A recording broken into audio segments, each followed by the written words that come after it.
There is a version of your life where you understand, clearly and honestly, why you feel what you feel, where you no longer say things you regret and wonder why you said them, where difficult conversations don't derail you, where failure doesn't define you, and where the people closest to you actually feel close. That version of your life is not a fantasy.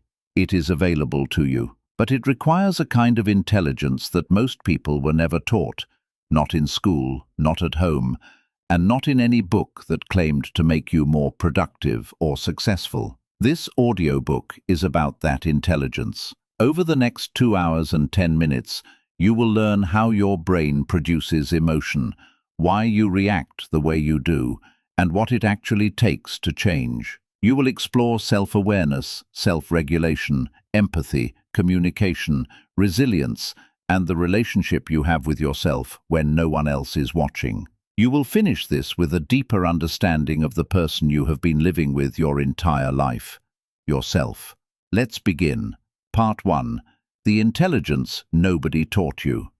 There is a type of knowledge that no school ever formally teaches you. It doesn't appear on any standardized test. No university offers a degree in it. And yet, across centuries of human civilization, the people who have possessed it have consistently lived better lives, built stronger relationships, recovered faster from failure, and led others with a kind of quiet authority that is almost impossible to fake. That knowledge is the knowledge of yourself, not the surface knowledge, your name, your job, your preferences in food or music, not even the knowledge of your beliefs or your values in the abstract.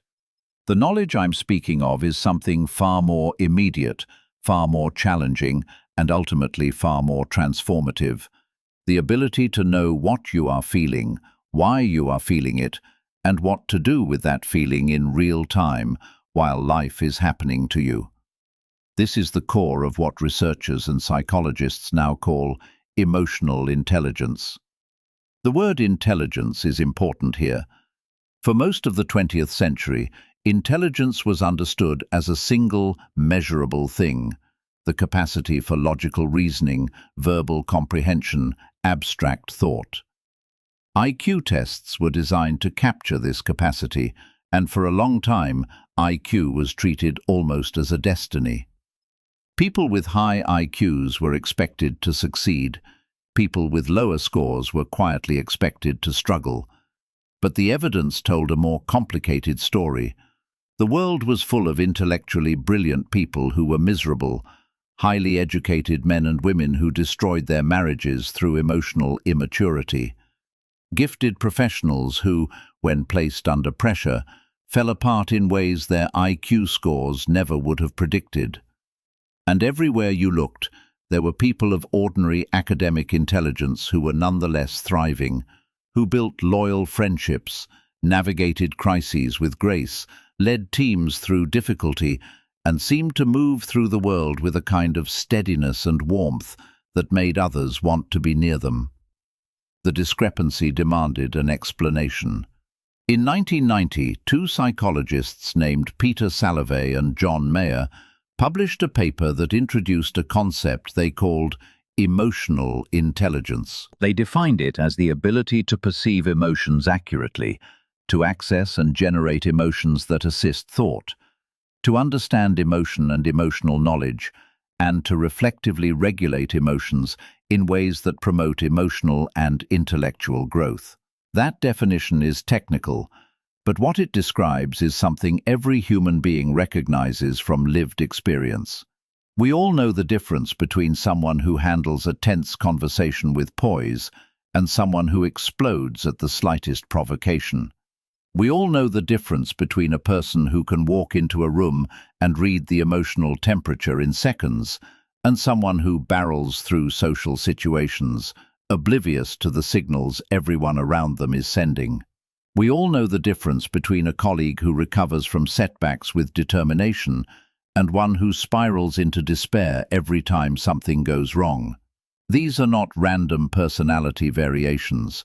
They reflect meaningful differences in emotional capability, differences that turn out to matter enormously for how a life unfolds. In 1995, science journalist Daniel Goleman brought these ideas to a mass audience with his landmark book, Emotional Intelligence: Why It Can Matter More Than IQ. The book spent more than 18 months on the New York Times bestseller list and was eventually translated into 40 languages. Goleman's central argument was direct. IQ gets you hired. Emotional intelligence gets you promoted. IQ opens doors.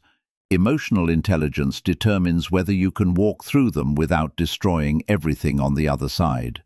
But this audiobook is not about success in the conventional sense. It is not a career manual or a social optimization guide. It is something more fundamental. It is about the relationship you have with yourself, your inner life, your emotional patterns, the stories you tell about your experiences, and how that relationship determines the quality of everything else you do and feel and build. To understand yourself is to understand why you react the way you do, why certain situations fill you with dread, while others that terrify your friends leave you completely calm, why you sometimes say things you don't mean, or fail to say things you very much do, why you can know, with perfect clarity, exactly what you should do, and still find yourself doing something else entirely. These are not mysteries that will be solved by thinking harder. They require a different kind of attention, an inward attention. And that is where we begin.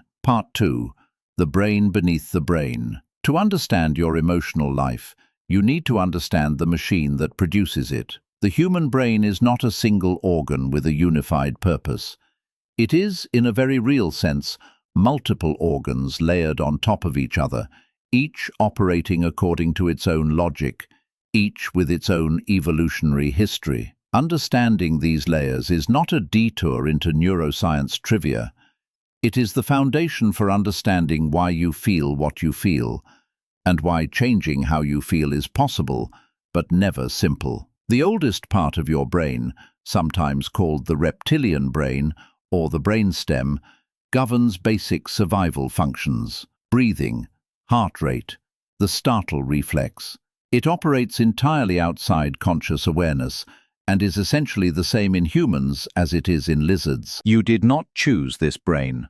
You inherited it from creatures that lived hundreds of millions of years ago.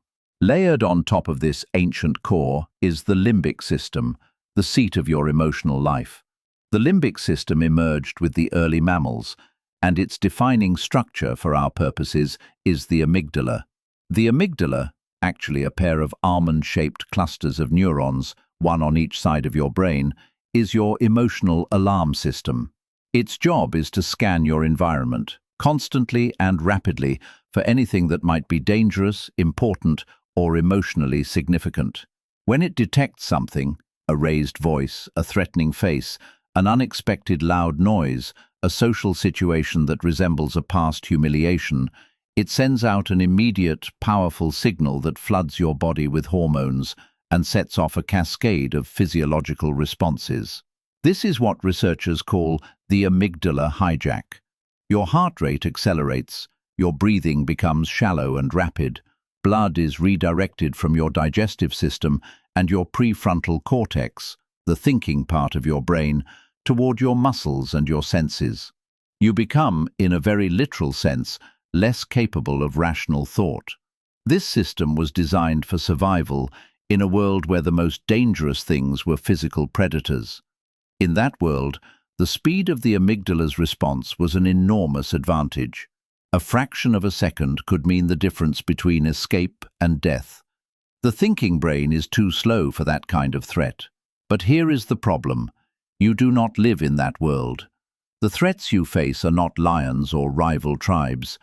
They are performance reviews, relationship conflicts, social rejection, financial uncertainty. The amygdala cannot tell the difference. It responds to an email from your boss with the same biochemical urgency it would bring to an encounter with a predator. And every time it does, it temporarily impairs the very cognitive capacities you need most to handle the situation well. Above the limbic system sits the neocortex, the newest, most distinctly human part of your brain. And within the neocortex, The region most critical to emotional intelligence is the prefrontal cortex, located just behind your forehead. The prefrontal cortex is the seat of executive function. It is where deliberate thought happens, where you plan, consider consequences, weigh options, reflect on your own behavior, where you do the work of being a conscious, self-aware human being, rather than an animal driven purely by survival impulse. The prefrontal cortex and the amygdala are in constant dynamic communication. In people with high emotional intelligence, this communication is rich and well regulated. The prefrontal cortex can receive the amygdala's signal, process it, and then send back a moderating response, not to suppress the emotion, but to contextualize it, to ask, is this threat real? Is this response appropriate to the actual situation? What would serve me best here? In people with underdeveloped emotional intelligence, this regulatory loop is weaker. The amygdala speaks loudly, and the prefrontal cortex responds slowly, or not at all.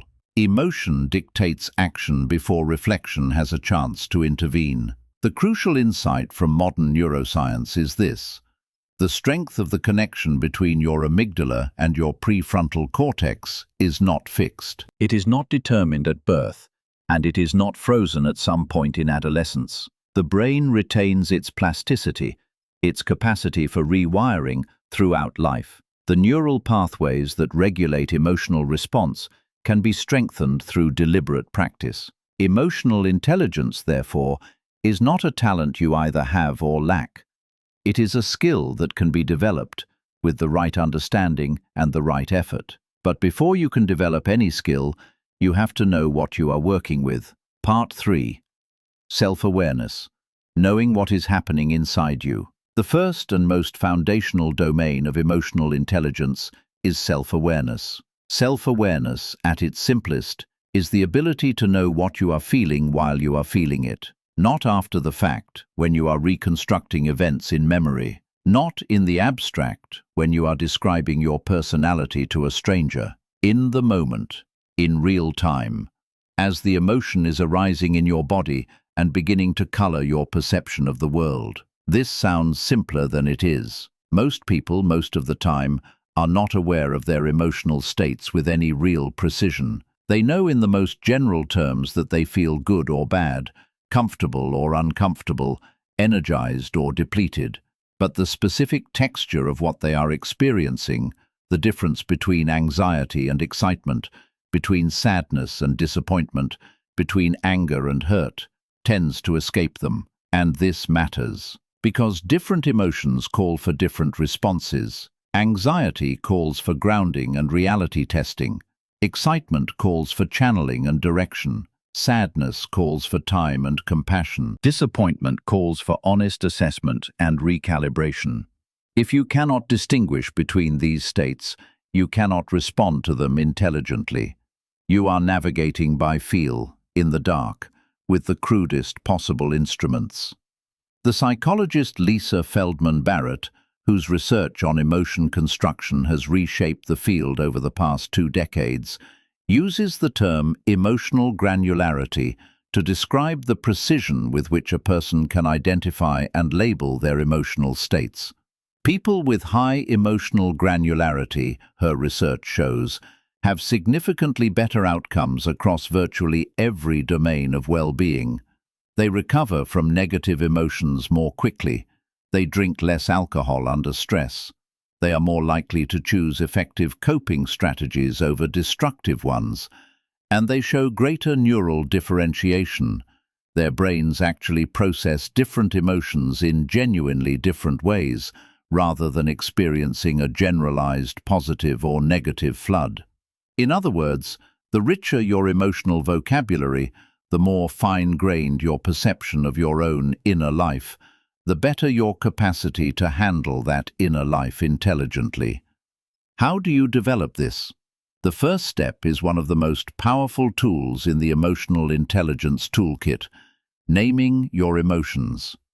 There is research from UCLA showing that simply putting your feelings into words, a practice researchers call affect labeling, reduces the subjective intensity of negative emotions, and decreases amygdala activation. When you say to yourself or to someone you trust, "I am feeling afraid right now," or "what I am experiencing right now is a deep sense of disappointment," something neurologically significant happens. The act of labeling recruits the prefrontal cortex. It brings your thinking brain into contact with your emotional experience. It doesn't make the feeling disappear, but it gives you a relationship to the feeling, rather than having the feeling simply happen to you. This is a subtle but profound distinction. The difference between being afraid and knowing that you are afraid is not small. One is immersion, the other is awareness. And awareness, however minimal, creates the possibility of choice. The second aspect of self-awareness that matters enormously is understanding your triggers. A trigger is any person, situation, memory, or sensory experience that reliably activates a strong emotional response in you, particularly a response that feels disproportionate to the actual circumstances, or automatic, or difficult to override once activated. Everyone has triggers. They are formed through experience. The brain, particularly the amygdala, learns from emotionally significant events. When something causes you strong fear, or shame, or grief, or humiliation, the brain encodes that experience and associates it with the contextual features, the people, the tone of voice, the setting, the pattern of events that were present when the emotion occurred. Later, when similar features appear, even in a completely different situation, the brain generates a preemptive emotional response. This is not irrationality. It is learning. But it is learning that was done in a different context, and it often misfires in the present. A person who was harshly criticized by a domineering parent may find that any form of feedback from an authority figure, even when it is gentle, even when it is accurate, activates a response of defensiveness or shame that has nothing to do with the actual feedback they are receiving. A person who experienced sudden loss may be triggered into anxiety by any uncertainty, any unpredictability, even when the actual stakes are low. A person who was repeatedly told they were unlovable may have a hair-trigger response of abandonment terror to ordinary conflict in their relationships. These responses are not weaknesses. They are the brain doing its job of pattern recognition. But they become obstacles when they prevent you from responding accurately to what is actually happening rather than to what has happened before. Knowing your triggers, mapping them, understanding their origins, recognizing the early warning signs that a trigger is beginning to activate, is one of the most liberating things you can do, because once you can see the pattern, you are no longer trapped inside it. The third element of self-awareness is understanding the connection between your emotions and your body. Emotions are not purely psychological events. They are profoundly physical ones. Before you can articulate what you are feeling, your body already knows. The tightening in your chest when you are anxious, the heat that rises in your face and neck when you are angry, the heaviness in your limbs when you are depressed, the lightness and expansion in your chest when you feel genuine joy, the hollowness in your stomach when you experience grief. These physical sensations are data. They are the body's way of communicating emotional information before the conscious mind has caught up. Learning to read your own somatic signals, to notice them rather than override them, gives you an earlier warning system and a richer source of information about your inner state. This is why practices like mindfulness meditation, which train the capacity for non-judgmental present-moment awareness, are so effective at developing emotional intelligence. They are not simply relaxation techniques. They are training regimens for the skill of inner attention, the ability to notice what is happening in your body and mind without being swept away by it, without immediately acting on it, without rushing to make it stop. A useful practice for building somatic self-awareness is what some practitioners call a body scan. Throughout the day, particularly in moments of stress or strong feeling. Deliberately shift your attention from whatever external situation you are engaged with to the physical experience of your body. Where do you feel tension? Where do you feel ease? Is your breath shallow or deep? Are your jaw or shoulders or hands contracted? What is the quality of sensation in your chest, your belly, your throat? You are not looking for answers. You are developing fluency in a language your body is always speaking. Self-awareness, taken together, emotional labeling, trigger recognition, somatic literacy, forms the foundation for everything that follows. You cannot regulate what you cannot perceive. You cannot communicate what you cannot name. You cannot transform patterns you cannot see. Self-awareness is the ground floor of emotional intelligence, and there is no shortcut to building it except the patient, honest work of paying attention. Part 4. The hidden stories, emotional patterns and where they come from. You did not arrive in adulthood as a blank slate. You arrived shaped by your early relationships, by your family's emotional culture, by the experiences that marked you most deeply, by the strategies you developed to survive environments that may have been difficult, unpredictable, or unkind. Understanding where your emotional patterns come from is not about assigning blame. It is not about dwelling in the past or constructing a narrative of victimhood. It is about comprehension. It is about understanding the code that is running beneath your conscious behavior so that you can decide, with genuine agency, whether you want to keep running it. In the first years of life, the human brain is in a state of extraordinary plasticity. The neural architecture is being constructed through experience, and the most formative experiences are relational, the experiences of being in close, dependent relationship with the people who care for you. Researchers studying what they call attachment theory have shown that the patterns established in these early relationships become templates. They become the child's working model of what relationships are like, whether people can be trusted, whether help will come when asked for, whether you are lovable and worthy of care, whether emotional expression is safe or dangerous. Children who were reliably responded to, whose caregivers were attuned, consistent, and emotionally available, tend to develop what researchers call secure attachment. They grow up with a fundamental confidence in relationships. They can tolerate closeness without feeling engulfed by it, and distance without feeling abandoned by it. They can ask for help without shame, and offer help without losing themselves. They tend to have higher emotional intelligence because they were raised in an environment where emotions were treated as information rather than threats. Children whose caregivers were inconsistent, sometimes warm, sometimes cold, sometimes present, sometimes absent, tend to develop what is called anxious attachment. They grow up with a deep uncertainty about whether love is reliable. They become hypervigilant in relationships, scanning constantly for signs of rejection or withdrawal. They may be accused of being clingy or dramatic, when in reality they are responding to a nervous system that learned, early on, that connection is fragile and must be constantly monitored and secured. Children whose caregivers were emotionally unavailable, consistently cold, dismissive, or punishing of emotional expression, tend to develop what is called avoidant attachment. They learn to suppress their emotional needs and to rely entirely on themselves. They may appear highly competent and self-sufficient, and in many ways they are.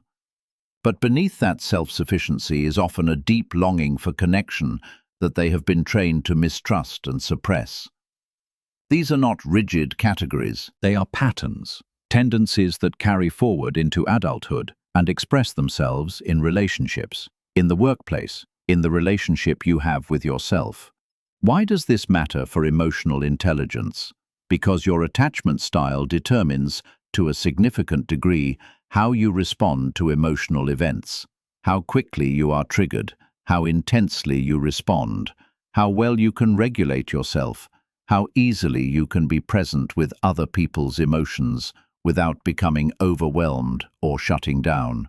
And because, once again, these patterns are not fixed, they are learned, and what is learned can be unlearned, or at least supplemented with new learning.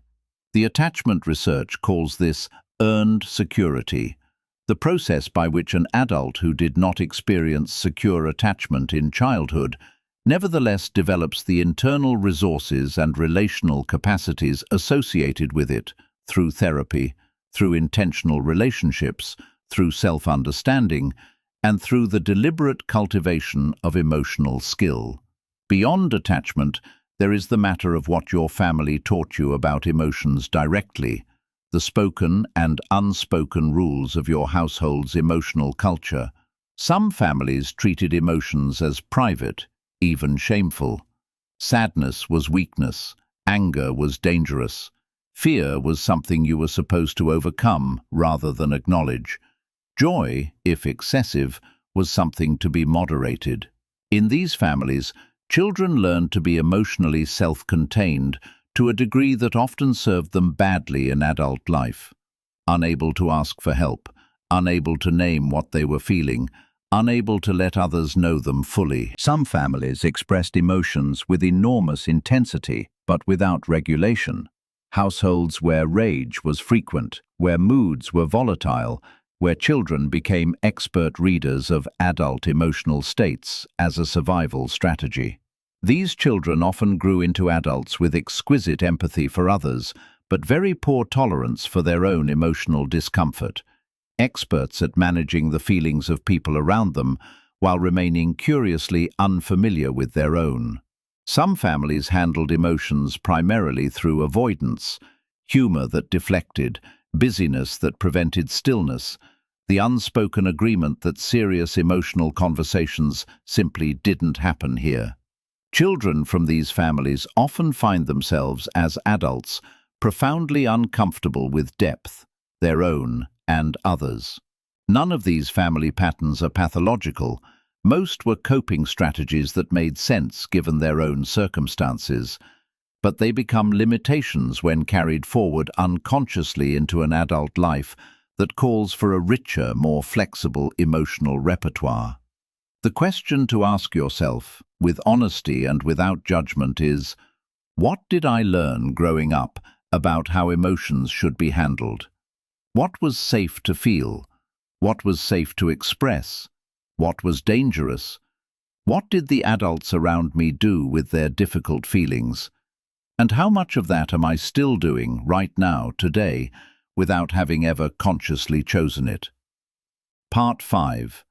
Self-regulation, the art of responding rather than reacting. There is a moment that exists in every emotionally significant situation. It is brief.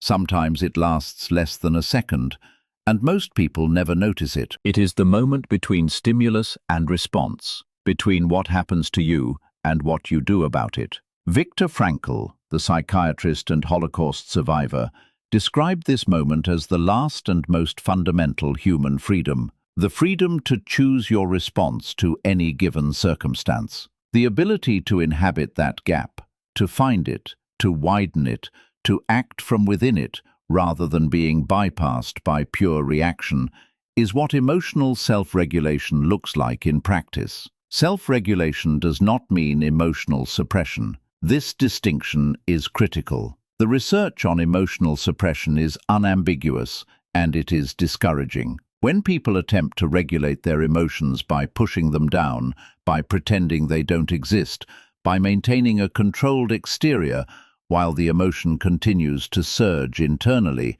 the physiological consequences are significant. Blood pressure remains elevated, cognitive function is impaired. The emotion does not dissipate, it intensifies in the body, and eventually, in most cases, it expresses itself in some form, often at a time and in a manner that is far more damaging than a direct expression would have been. Suppression is not self-regulation. It is containment without resolution, and containment without resolution eventually fails. Genuine self-regulation is something different. It is the ability to experience an emotion fully, to let it be real, to acknowledge its existence, while simultaneously maintaining enough space between the feeling and your behavior that you can choose how to act rather than being compelled to act in a particular way. There are several strategies that research has consistently shown to be effective for this. The first is what cognitive scientists call cognitive reappraisal. This is the practice of deliberately reconsidering the meaning or interpretation of an emotionally activating event. Not denying the event, not minimizing it, but examining the story you are telling about it and asking whether a different story, an equally valid one, might be available. When you receive critical feedback and your initial interpretation is, "This person is attacking me and my worth is being questioned," cognitive reappraisal invites you to consider an alternative. This person is offering me information that might be useful, and their assessment of my work is not an assessment of my fundamental value. When you are passed over for a promotion and your initial interpretation is, "I am not good enough and this will always be my ceiling," reappraisal invites you to consider, "This particular outcome in this particular organization at this particular moment doesn't determine my trajectory." Reappraisal is not about forcing false positivity.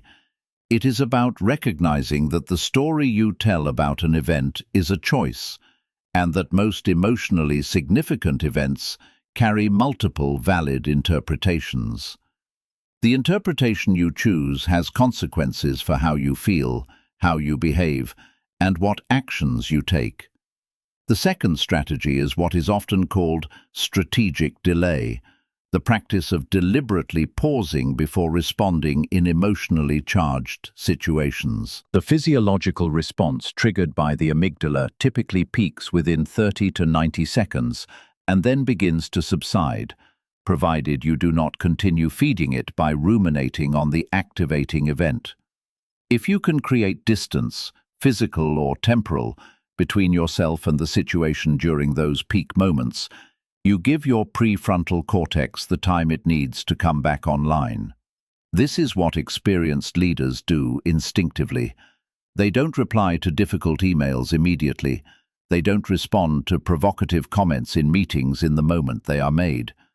They give themselves time, sometimes just a few breaths, sometimes a few hours, to let the initial surge settle and their thinking to reassert itself. In practice, this looks like saying, "I need to think about this before I respond," rather than responding in the heat of feeling. It looks like taking a walk before making a difficult phone call. It looks like drafting an angry email, reading it the next morning, and then deciding what, if anything, to actually send. The third strategy involves something that sounds almost too simple to be powerful: breath. Slow, deep, diaphragmatic breathing directly activates the parasympathetic nervous system, the branch of the autonomic nervous system that counteracts the fight or flight response. When you extend your exhale to be longer than your inhale, you send a direct neurological signal to your brain that the emergency has passed, that the body can relax its alarm state.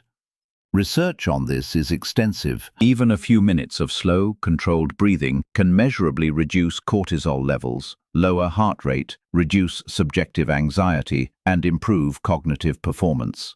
The breath is the one part of the autonomic nervous system that is also under voluntary control, and this makes it the most accessible and immediate tool you have for shifting your physiological and emotional state. A simple practice. When you notice you are activated, when you feel the beginnings of anger, fear, shame, or overwhelm, breathe in for 4 counts, hold for 2, and breathe out for 6.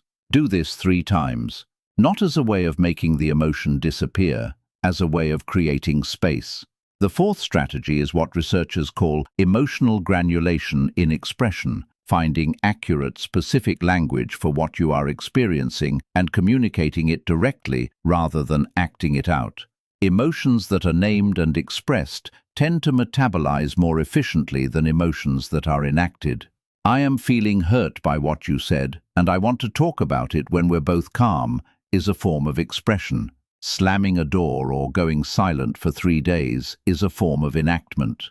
Both communicate something, but only one creates the conditions for actual understanding and resolution. There is something deeply important about the ability to express emotion without performing it, to say what you feel rather than demonstrate it through behavior. This requires both the self-awareness to know what you are feeling and the regulation to maintain enough composure to speak rather than act. It is a skill, and like all skills, it can be practiced. Self-regulation, ultimately, is not about controlling your emotions. It is about relating to your emotions in a way that allows you to be in the same room with them without being governed by them. To feel anger without becoming anger. To feel fear without becoming a frightened person incapable of action. To feel grief without losing the thread of your life entirely. Part 6. The Deep Interior. Motivation, values, and the emotional basis of purpose. At the heart of emotional intelligence lies a question that is rarely asked directly, but that shapes everything. What do you actually want? Not what you think you should want, not what other people have taught you to want, not the goals you pursue because the alternative is the anxiety of having no goals.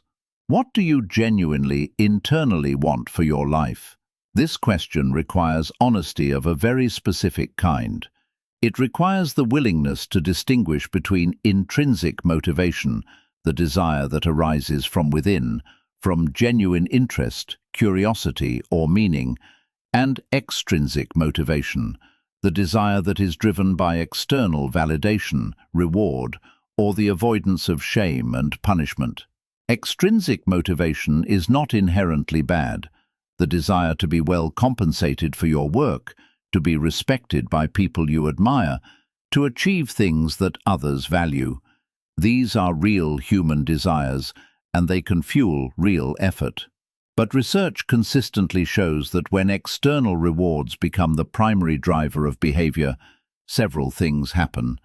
Intrinsic interest tends to decrease. The quality of work tends to decline over time. Satisfaction when goals are achieved tends to be short-lived, quickly replaced by the drive toward the next goal. And the experience of the journey itself, the process of learning, creating, building, loses its savor. Intrinsically motivated people are different. They pursue goals because the pursuit itself is meaningful to them. They experience what the psychologist Mihaly Csikszentmihalyi called flow, those states of deep, effortless absorption in a task, where time contracts and the gap between self and activity disappears. They tend to be more persistent in the face of obstacles, not because they are more disciplined, but because the activity itself sustains them. They find renewal in the work rather than depletion. Emotional intelligence includes the capacity to recognize which of these modes you are operating in and, critically, the capacity to connect your activities to intrinsic sources of meaning. This is not always possible, and it is naive to suggest that every task can be made intrinsically motivating. Much of life involves things that simply must be done. But the emotionally intelligent approach asks, even in the midst of a task I would not choose freely, can I connect it to something I genuinely value? Can I find within it a dimension that engages something real in me? The mother who doesn't enjoy the logistics of children's schedules, but finds deep meaning in her children's well-being, is connecting an unpleasant task to a genuine value. The professional who doesn't love administrative work, but sees it as enabling the work they care about deeply, is doing the same thing. This is not delusion. This is meaning-making, one of the distinctly human cognitive capacities. Understanding your values, what actually matters to you, at the deepest level you can access, is part of knowing yourself, and it is more difficult than it appears. Many people, when asked about their values, will list things like honesty, family, kindness, excellence, integrity. These are appealing words, and they may indeed be genuine, but the test of a value is not what you say about it. It is what you do when it costs you something. When honesty would disappoint someone you love, do you choose honesty? When family would require you to sacrifice professional advancement, do you choose family? When kindness would require you to extend grace to someone who has hurt you, do you choose kindness? The places where you consistently act contrary to your stated values are not evidence of hypocrisy necessarily. They are evidence that your actual hierarchy of values, the one that governs your behavior, may not be exactly what you believe it to be. This kind of honest self-examination is uncomfortable. It requires sitting with discrepancies rather than resolving them quickly by rationalizing one's behavior. But it is the kind of discomfort that leads to genuine insight, and genuine insight is the only thing that leads to genuine change. Closely related to motivation and values is the emotional dimension of purpose. The psychologist Martin Seligman, in his research on well-being, identified a sense of meaning and purpose as one of the core pillars of human flourishing. Not happiness exactly, not the moment-to-moment experience of pleasant emotion, but the deeper sense that your existence is pointed at something, that what you do matters beyond yourself. People with a strong sense of purpose tend to be more emotionally resilient. When difficult things happen, and difficult things always happen, they have a larger context into which those difficulties can be placed. They are not merely surviving their lives. They are living them in the direction of something that matters to them. And this orientation provides a kind of emotional ballast that protects against despair, sustains effort, and makes recovery from setbacks faster. The emotionally intelligent relationship with motivation, values, and purpose is not a fixed achievement. It is an ongoing inquiry. You will not sit down one afternoon, work out your values and your purpose, and be done with it. Life will challenge and revise your understanding of yourself continuously. The work is to remain in honest dialogue with those revisions, rather than clinging to an image of yourself that no longer corresponds to who you are actually becoming. Part 7. Empathy, the bridge between selves. There is a kind of loneliness that is not about being alone. It is about being with other people, in conversation, at a dinner table, in a relationship, in a family, and feeling nonetheless that no one truly sees you. That the words being exchanged are words, but not genuine contact. That there is glass between you and everyone else, and you cannot figure out how to break through it. This loneliness is one of the most painful experiences available to human beings. And it is, to a significant degree, a failure of empathy in both directions. Empathy is the capacity to understand and share the feelings of another. It is not the same as sympathy, which is feeling for someone. Empathy is feeling with someone, the ability to step out of your own frame of reference and genuinely enter, however imperfectly, the subjective experience of another human being. Modern neuroscience has shed fascinating light on the biological substrate of empathy.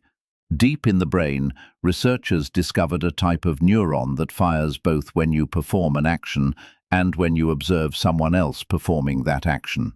These mirror neurons appear to be part of the neurological basis for our capacity to simulate the internal states of other people, to feel, in some sense, what they feel, to understand from the inside what their experience is like. Empathy is not simply reading facial expressions or inferring emotional states from behavior, though both of these things matter. It includes the capacity to resonate with another's experience, to be genuinely affected by their reality rather than simply observing it. The Stanford psychologist Jamil Zaki, in his research on empathy, identifies three distinct components. The first is emotional resonance, the automatic, largely involuntary experience of sharing in another's emotional state. The second is mentalizing, the more deliberate cognitive process of thinking about what another person is thinking and feeling. The third is empathic concern, the motivation to act on the understanding you have gained, to actually care about and respond to another's well-being. These three components can come apart. You can resonate without mentalizing. You can mentalize without caring. And there is a particularly important distinction between the first two. People who rely heavily on emotional resonance without the buffer of cognitive mentalizing often experience what researchers call empathic distress. They become overwhelmed by others' emotions, absorbing them so completely that they lose their own equilibrium. This is what is sometimes called being too empathetic, which is actually not an excess of empathy, but an imbalance in its components. True empathy includes a quality of presence that remains stable in the face of another's distress, able to receive their experience without being swamped by it. One of the greatest obstacles to empathy is the assumption that we already understand. We project. We take our own inner life, our associations, our assumptions, our fears, our desires, and overlay them on the people in front of us. We believe we know what they are feeling because we think we know what we would feel in their situation. But we are not in their situation. We are in ours, filtered through our own biography, our own nervous system, our own history of making meaning. Genuine empathy requires a kind of deliberate suspension of this automatic projection. It requires asking rather than assuming. It requires listening not to the words alone, but to what the words are trying to carry, the need beneath the complaint, the fear beneath the anger, the longing beneath the apparent indifference. There is a practice that cuts to the heart of this. It is simply this. When someone tells you something difficult, your first response is a question rather than a response. Not, "Here is what I think you should do," or "I know exactly how you feel, the same thing happened to me." Instead, "Tell me more about that," or "What is that like for you?" Or, in its simplest form, "What do you need right now?" This small pivot from responding to inquiring creates an entirely different relational dynamic. It communicates that you are there to understand, not to be heard. And in a world where most people feel chronically unheard, this is an extraordinary gift. Empathy also requires that you be willing to be changed by what you hear. Genuine listening, not the performance of listening while formulating your response, but actually taking in what another person is communicating, has the potential to shift your understanding, revise your assumptions, and sometimes fundamentally alter your perspective. This requires a degree of openness and humility that is not always comfortable, but it is the price of genuine connection. The absence of empathy is not always coldness or cruelty. It is sometimes fear, the fear of being overwhelmed by another's pain, the fear of not having the right words, the fear of the vulnerability that genuine contact requires. Understanding this is important because it means that the development of empathy is not just a matter of moral will, but of emotional capacity. As you build your ability to regulate your own emotional states, as you develop greater tolerance for difficulty without being overwhelmed by it, your capacity for empathy tends to expand naturally. The two are intimately connected. Part 8. The Art of Being Heard.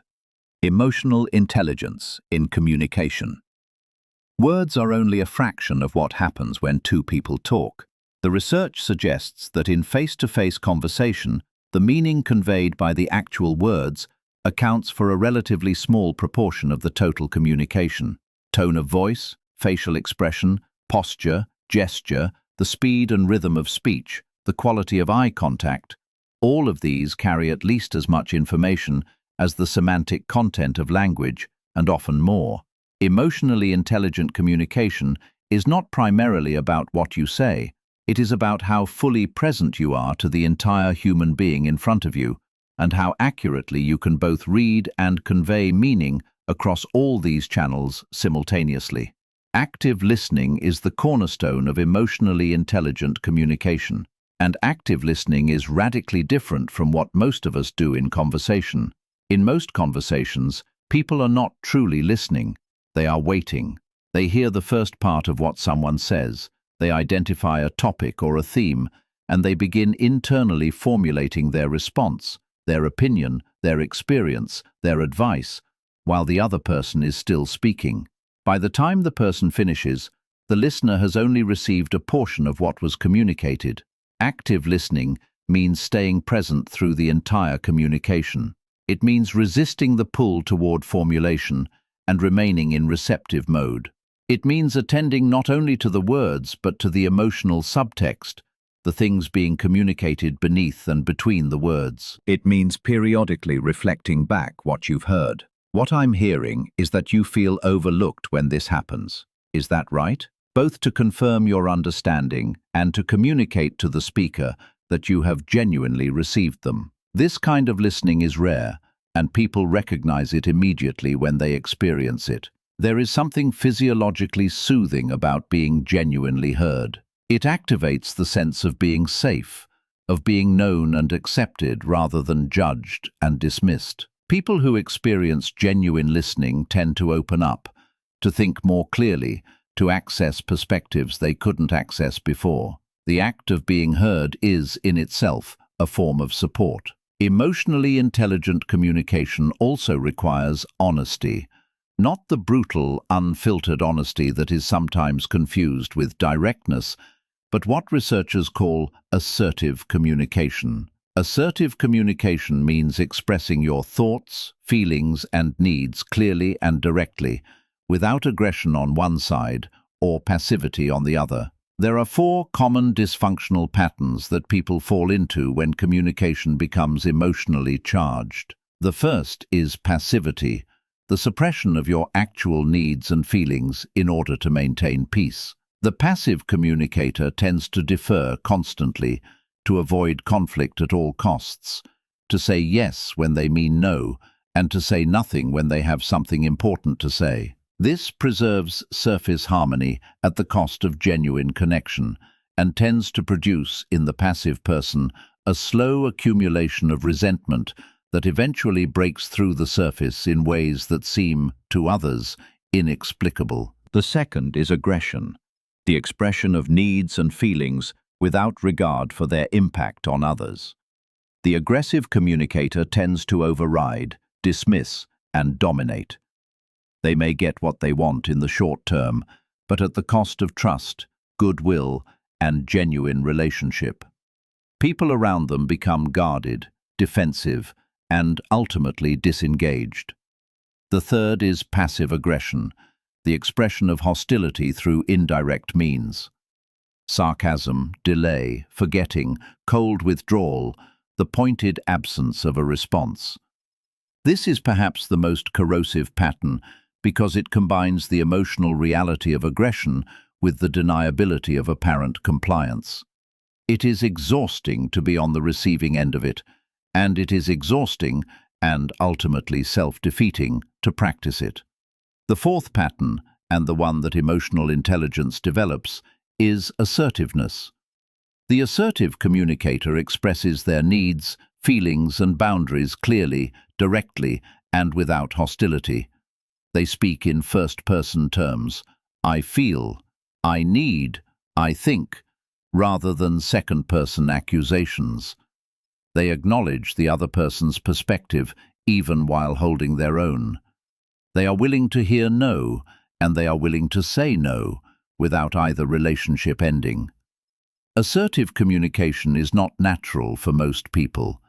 It requires the emotional regulation to stay grounded under pressure, the self-awareness to know what you actually feel and need, and the courage to express it despite the risk of rejection or disapproval. But it is the foundation of every truly functional relationship, personal and professional. Part 9. Emotional intelligence in relationships. What love actually requires. Every relationship is, at its core, a meeting of 2 nervous systems. 2 people, each with their own emotional history, their own triggers, their own attachment patterns, their own strategies for managing closeness and distance, their own stories about what love looks like and what it demands. The quality of a relationship is determined not by the absence of conflict. Conflict is inevitable wherever two people with different needs and perspectives inhabit a shared life, but by the emotional intelligence each person brings to that conflict. Relationship researcher John Gottman spent decades studying couples, observing what distinguished partnerships that remained stable and satisfying over time from those that deteriorated. He identified several patterns that are, he found, highly predictive of relationship breakdown. He called them the 4 horsemen. The first is criticism. Not the specific complaint, "I was frustrated when you didn't call," but the character attack. "You never think of anyone but yourself." Criticism attacks the person rather than addressing the behavior. It invites defensiveness rather than understanding. The second is contempt, the sense that you are superior to your partner, that their feelings and perspective are beneath consideration.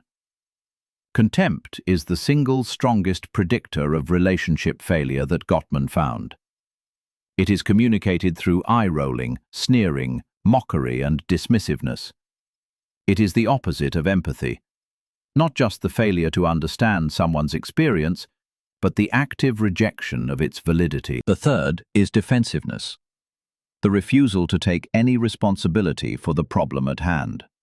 Defensiveness meets complaint with counter-complaint, meets concern with justification. It ensures that no genuine understanding can occur, because every attempt at communication is intercepted and reversed. The fourth is stonewalling, shutting down entirely, withdrawing from the interaction, refusing to engage. Stonewalling often feels to the person doing it like the only way to avoid escalation, and sometimes it is. But as a repeated pattern, it leaves the other person alone with their unresolved feelings, which tends to intensify them. What does emotional intelligence look like in the context of intimate relationship? It begins with the capacity to stay regulated during conflict, to remain in your prefrontal cortex rather than being hijacked by your amygdala, even when you are hurt or angry or afraid. This is physiologically demanding. In close relationships, our nervous systems become entangled in ways that make them especially reactive to each other. A raised tone, a particular facial expression, a specific phrase can trigger responses in a partner that no outsider would understand, because those signals are loaded with the accumulated history of the relationship. The practice of taking a time out, a deliberate, mutually agreed upon break from a conflict when one or both people are becoming flooded, is one of the most useful tools in the relational emotional intelligence toolkit. Not avoidance, not stonewalling. A pause, with an explicit commitment to return to the conversation when both people are in a state to have it productively. Emotional intelligence in relationships also means the willingness to be responsible for your own emotional experience. The temptation in close relationships is to hold the other person responsible for how you feel, to believe that their behavior is the source of your emotional state, and that your well-being depends on them changing. This is not entirely wrong. What other people do affects us. We are social creatures, and our emotional states are genuinely responsive to the behavior of those closest to us. But the belief that another person is entirely responsible for your emotional life is both disempowering and relationship-destroying. It places an impossible burden on the other person and strips you of your own agency. The emotionally intelligent position is, I am affected by what you do, and I am also responsible for my own responses. I can tell you clearly what I need from you, and I can also take responsibility for meeting some of those needs independently. Vulnerability is the last thing I want to say about emotional intelligence in relationships, and perhaps the most important. Brené Brown, the researcher whose work on shame and vulnerability transformed the conversation about connection, found in years of research that genuine intimacy, the experience of true closeness, requires a willingness to be seen. fully seen. Not the polished version, not the managed presentation, but the uncertain, imperfect, sometimes frightened, sometimes ashamed, genuinely human version. This is terrifying for most people. The fear is that if you are fully known, you will be found unworthy. That the things you are most ashamed of will confirm what you have always secretly suspected about yourself. That closeness will end in rejection, which is worse than no closeness at all. But the research is clear. The people who experience the deepest connection are those who allow themselves to be vulnerable. Not because they have somehow made themselves invulnerable to rejection, but because they have decided that the possibility of connection is worth the risk of rejection. This is not naivety.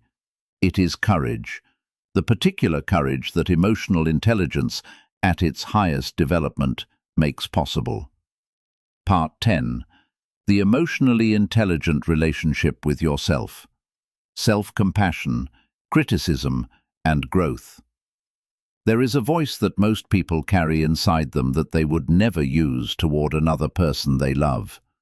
A voice that catalogues failures and confirms suspicions of unworthiness. That takes every setback as evidence. That holds you to a standard it never applies to anyone else. That speaks with the certainty of a judge who has already decided the verdict before the trial. The inner critic. For many people, this voice is so constant, so familiar, that it has become part of the background noise of consciousness, barely noticed, just always there, always available to interpret difficulty as personal failure. The neuroscience of self-criticism is revealing and important.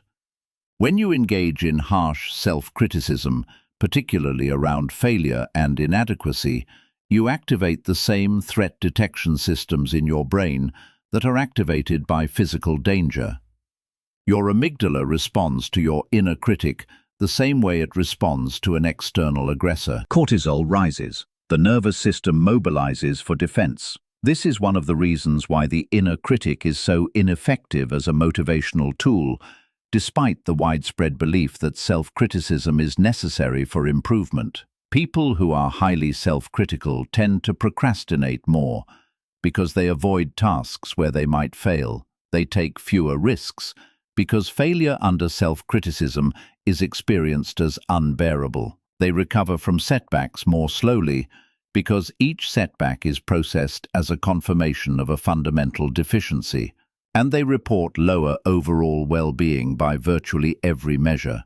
The research on self-compassion, pioneered by psychologist Kristin Neff, tells a different story. Self-compassion is not self-pity. It is not an excuse for mediocrity. It is not the saccharine positive self-talk of affirmations that don't match your internal experience. It is something simpler and more profound. The willingness to treat yourself with the same basic human kindness and understanding that you would offer to a good friend who was suffering. Neff identifies 3 components of self-compassion. The first is self-kindness, meeting your own pain, inadequacy, and failure with warmth rather than harsh judgment. The second is common humanity, recognizing that suffering, failure, and imperfection are part of the universal human experience, not evidence of your personal deficiency. The third is mindfulness, holding your painful thoughts and feelings in balanced awareness, neither exaggerating them nor pushing them away. What does the research on self-compassion show? People who practice self-compassion demonstrate greater emotional resilience after failure. They show more willingness to acknowledge their mistakes, because acknowledgement doesn't threaten their sense of worth. They take more responsibility for their behavior, not less. They set more ambitious goals. They persist longer in the face of difficulty, and they report significantly higher levels of overall life satisfaction and psychological well-being. The fear is that self-compassion will make you soft. The evidence is that it makes you stronger. One of the most powerful practices you can develop is what some therapists call the self-compassionate letter. When you are in the midst of pain, grief, failure, shame, self-doubt, Write yourself a letter from the perspective of a deeply compassionate friend who knows everything about you, who knows your history, your struggles, your limitations, your genuine efforts. What would this person say to you right now? Not to minimize the difficulty, not to tell you that everything is fine, but to acknowledge the pain honestly, to offer human solidarity, and to gently remind you that difficulty is part of being alive, not evidence that you are uniquely unworthy of it. Most people find this exercise surprisingly difficult. The compassion they can offer others with ease becomes almost inaccessible when directed toward themselves. But with practice, and it does require practice, it begins to create a new neural pathway, a new default, a different voice that can, over time, become as automatic as the critic's voice once was. Emotional intelligence with yourself also means understanding the difference between guilt and shame. Guilt says, I did something bad. Shame says, I am bad. Guilt, the research shows, is often adaptive. It signals that you have violated a value you hold, and it motivates repair and change.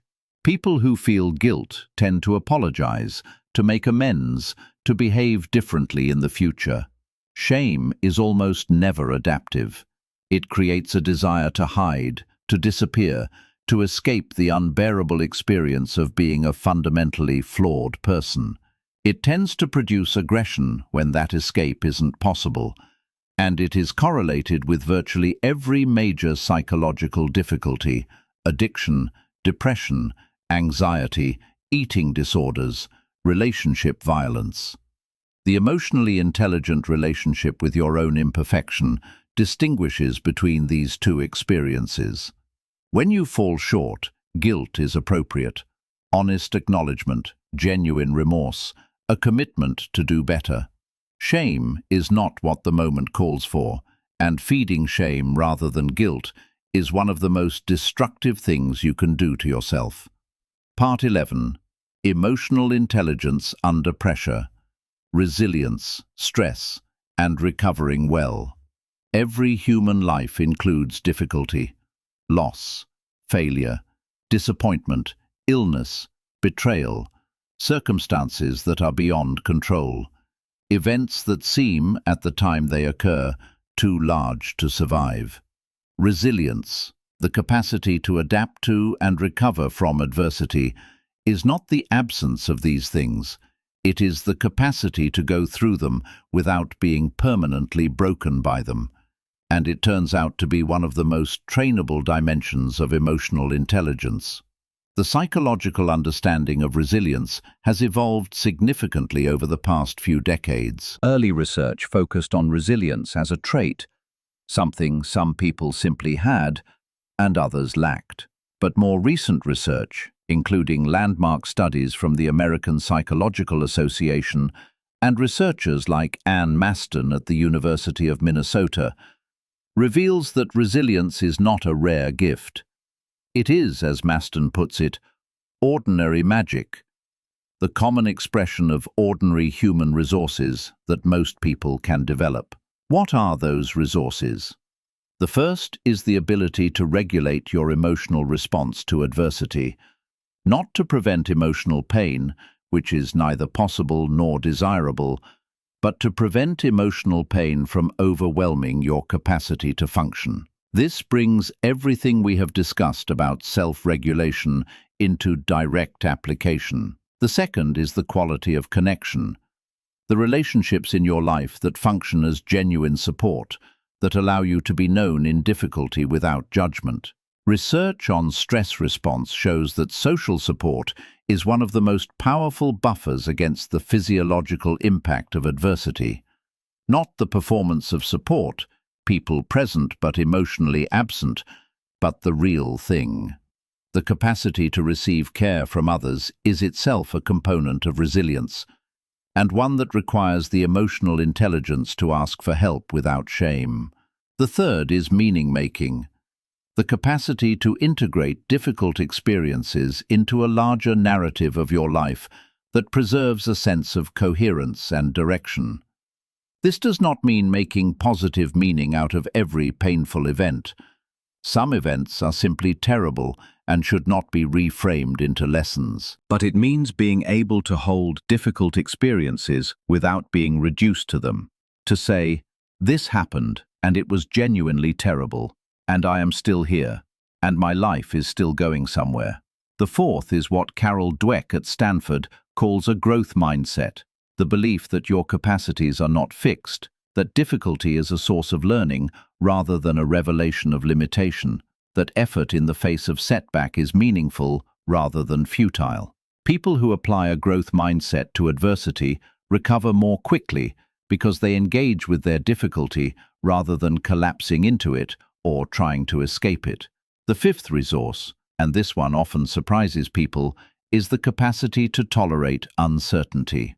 Uncertainty is, physiologically, one of the most reliable activators of stress.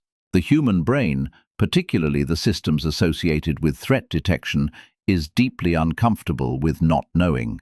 It tends to prefer a clear bad outcome to an unclear one. Research shows that people experience more stress from unresolved uncertainty than from definitive bad news. But uncertainty is inescapable. Life does not provide the clarity the nervous system craves. The ability to remain functional and relatively settled in the face of not knowing, to hold the open question without demanding premature resolution, is a capacity that can be built.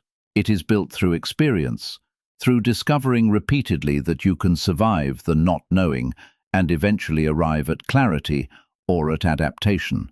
And it is also built, again, through mindfulness practice, the training of the capacity to be with what is present, including the discomfort of not yet knowing what comes next. One of the most consistent findings in resilience research concerns the relationship between stress and meaning. When people experience difficulty in a context of meaning, when the struggle is connected to something they genuinely care about, they report significantly less subjective distress than when comparable difficulty occurs in a context that feels meaningless. The parent who is exhausted by the demands of caring for a seriously ill child experiences that exhaustion differently than a worker who is exhausted by tasks they find pointless. The effort is comparable, the experience of it is not.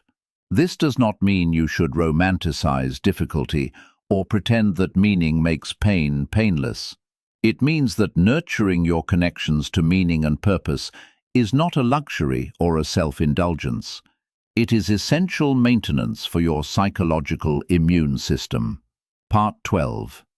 Integrating Emotional Intelligence. Daily Practices for a Lived Understanding.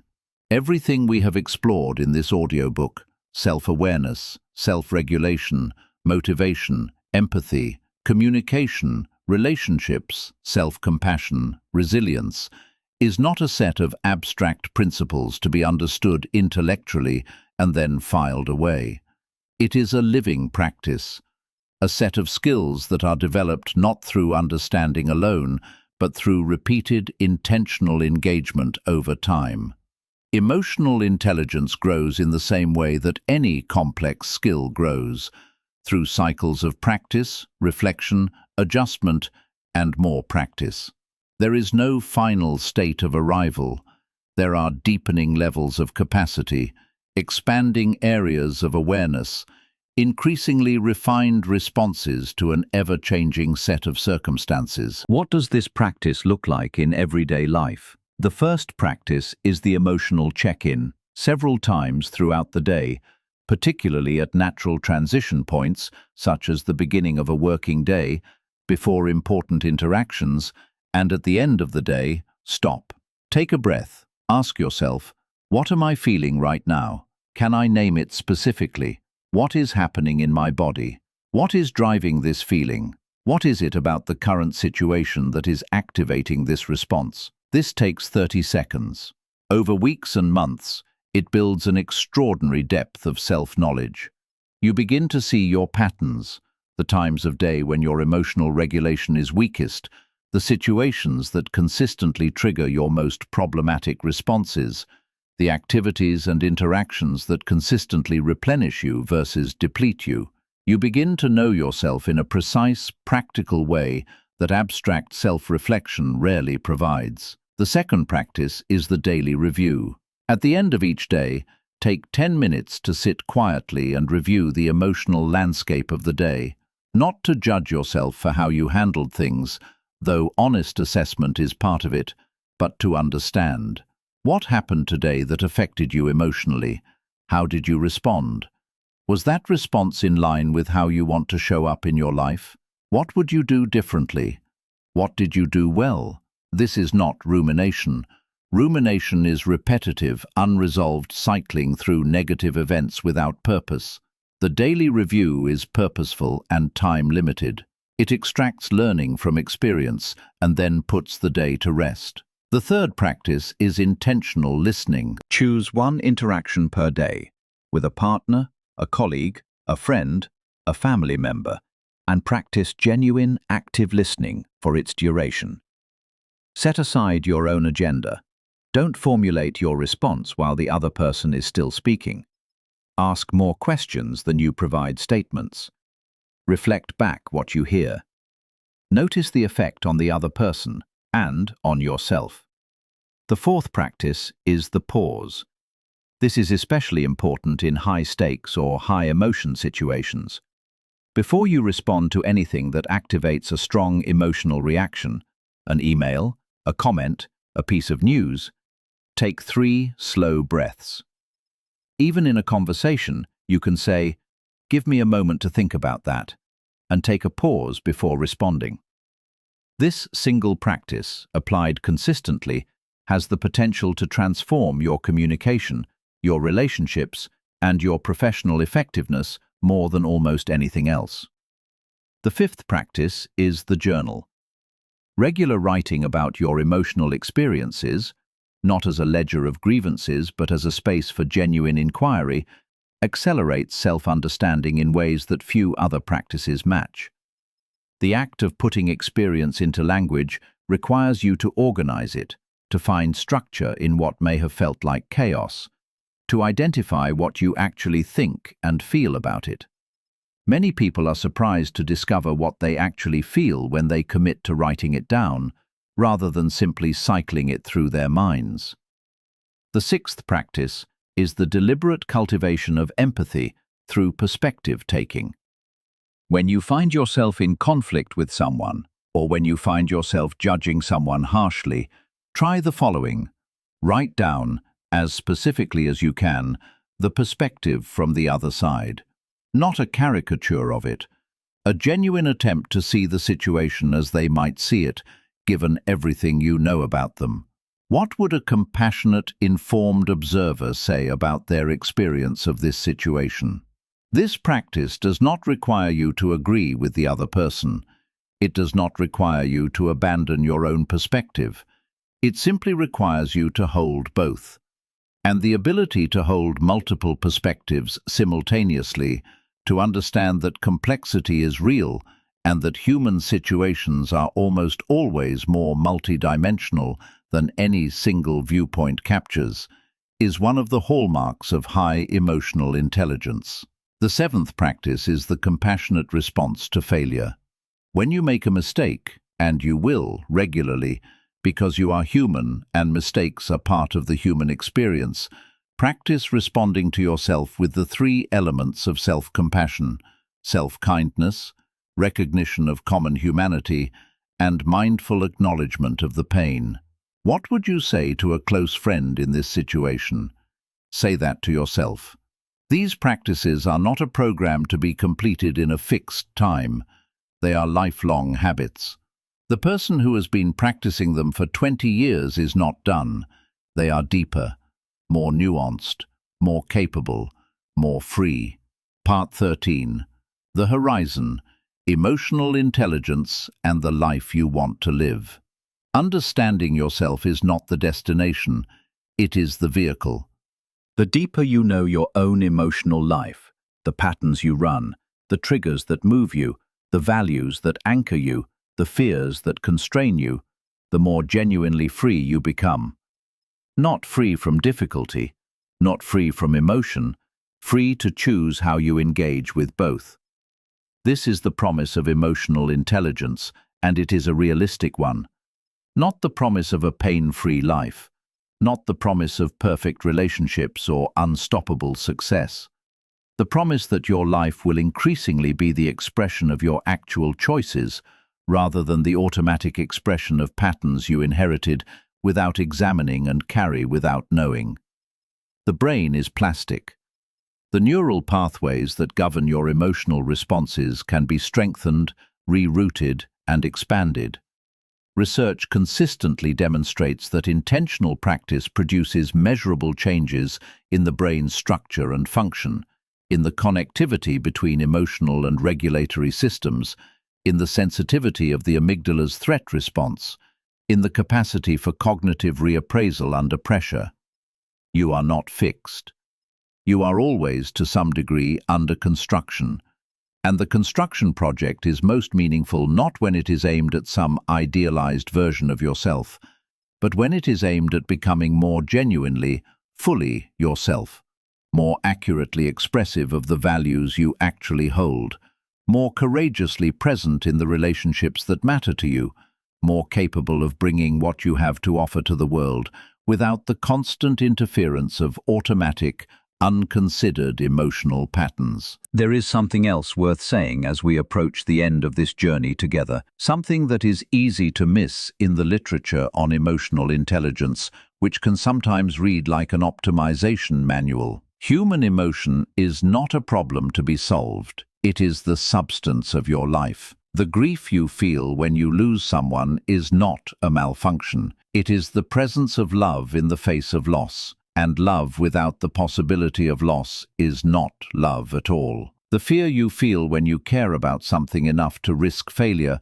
is not weakness. It is the evidence of genuine investment. The anger you feel when something that matters to you is violated is not an enemy. It is information, sometimes accurate, sometimes distorted, always meaningful. The goal is not to transcend emotion. The goal is to have a different relationship with it, a relationship of understanding rather than subjugation, a relationship where you are the one choosing what to do with the information your emotions carry, rather than the information choosing your behavior for you. To understand yourself is to be increasingly the author of your own life, not immune to influence, not above struggle, but present to it, engaged with it, capable of responding to it with the full intelligence, cognitive and emotional together, that you possess. This is the work. It is lifelong. It is the most important work you will ever do. And it begins, as all genuine journeys begin,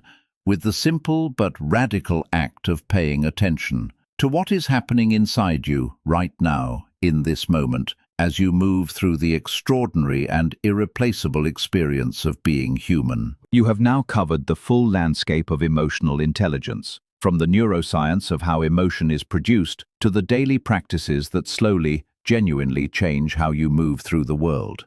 But knowledge by itself changes nothing. What changes things is the moment you decide to actually use it. The first time you pause before reacting. The first time you name what you are feeling instead of acting it out. The first time you listen to someone, truly listen, instead of waiting for your turn to speak. Emotional intelligence is built in those moments, one at a time, over a lifetime. The work is never finished. But the person who does this work consistently becomes, over time, someone capable of richer relationships, greater resilience, and a deeper sense of their own life. Not a perfect person, a more present one. That is worth everything.